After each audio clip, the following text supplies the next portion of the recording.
as a man, I feel like there are certain responsibilities that we have, throughout our household, throughout our relationship and stuff. If some guy's trying to break into the house, it's your duty to get out there, okay? Grab your shotgun, grab your pistol, grab your sword, okay?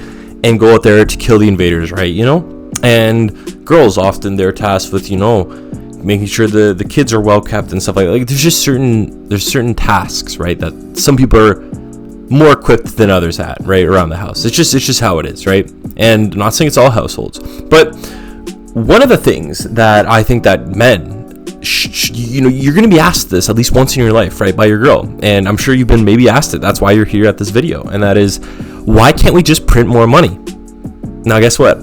I got you covered, okay? I have got the golden answer for you, okay? So let's just get ahead and get right into it. So I'm going to start out with just a statement, okay? And the long story short of this statement is that basically you can't do it because of inflation, okay?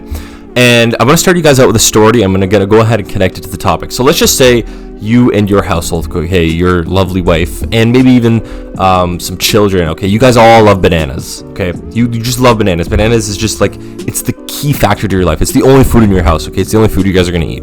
All right, let's just say there's only bananas. Let's just say that there are in total 10 bananas in your whole household, okay? And let's just say in your whole household you have $50 running around, okay? There's $50 in circulation around your whole household. Just like in the world, there's a certain amount of dollars, like billions or trillions of dollars that are in circulation around the economy, okay? But let's just say in your household it's $50. So let's just say bananas are the only thing you guys are willing to spend your money on, okay? And there's a banana seller. Let's just say you sell the bananas, okay? So, and there's 10 bananas. So if there's $50 and there's 10 bananas, 50 divided by 10, you get 5, which basically means there's $5 per banana. Each and every single person, if they're only trying to buy bananas, it's $5 per banana because there's $50 and there's 10 bananas, right? But let's just say you want to go ahead and get greedy, right? You're like, okay, fuck this. We need more money. Let's go ahead and print more money. But there's still the same amount of bananas in the economy, okay? There's still 10 bananas, but now instead of $50 in your economy, there's $100 in your economy, okay? Now what? So now instead of people paying $5 per banana, there's $100 divided by 10 bananas. There's $10 per banana now, okay? So now, guess what? It's $10 per banana. That's a double price increase based on you're doubling the amount of money in the economy. It's double the price increase. Now, you may be like, okay, why can't we just still price it at the $5? Why does it have to go up to $10? And this is the reason. It's because of supply and demand, okay? So I'm not going to go ahead and give you some charts or some bullshit math right now. I'm just going to kind of talk you through this. So, essentially, let's just say I'm willing to pay you $5 for a banana, okay? After all this money's been recirculated into the economy. But your child over there, Timmy, he really, really wants a banana today, okay? And same with Todd, your other son. He really, really wants a banana.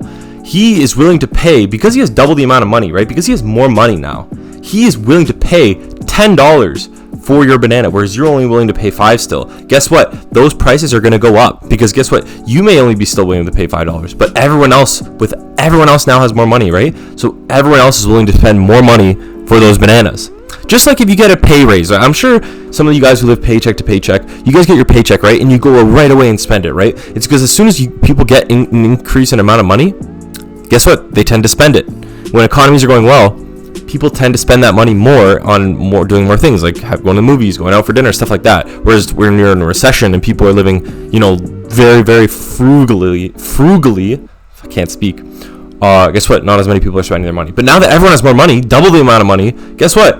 Everyone's willing to spend more of their money on bananas, but you aren't. So, essentially, that's the reason why. Now, I'm going to go ahead and connect this. Let's just say you had been saving your money, okay? You had been collecting dollar per dollar every single day to try and save up for a banana, right? You're at $4. You just collected your last dollar, and now you're at $5 to go ahead and buy a banana. Guess what?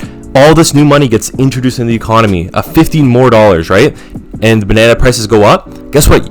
Your $5 that you used to be able to buy a banana with, guess what? You can't buy a banana anymore. So inflation and essentially introducing more money into the economy lowers the value of the current money in the economy. All that money in your bank account that you've been saving up, guess what? It's no longer as strong as it used to be, which it sucks, right? Obviously, you want to spend your money on things.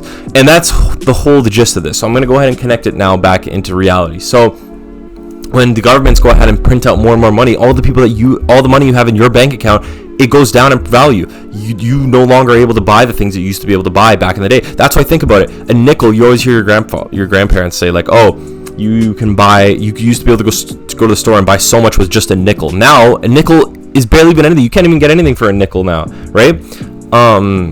So that's just the power of inflation. So inflation is essentially the rising of prices over time, and that's what printing more money causes. It causes rising prices over time. Now, it can get more complicated if you want to go into the reasons why inflation exists and all that stuff, but that's basically the extent of what I'm trying to see here. So when your girlfriend asks you, why can't you print more money, you just got to either give her that banana example, or you just got to say the long and short of it is that when you introduce more money, guess what? Money represents value. So when you introduce more and more of it, it's no longer as valuable, the stuff that you already have. The value, let's just say you had infinite money. Guess what? The money doesn't mean anything because there's an infinite amount of it. The reason why the Mona Lisa is so important is because there's only one Mona Lisa. If Mona Lisas grew on trees, it's no longer valuable. So, yeah, that's the long and short of it, guys. Gotta make sure to keep that money balanced. Keep your money up, man. I'll catch you in the next one. Peace.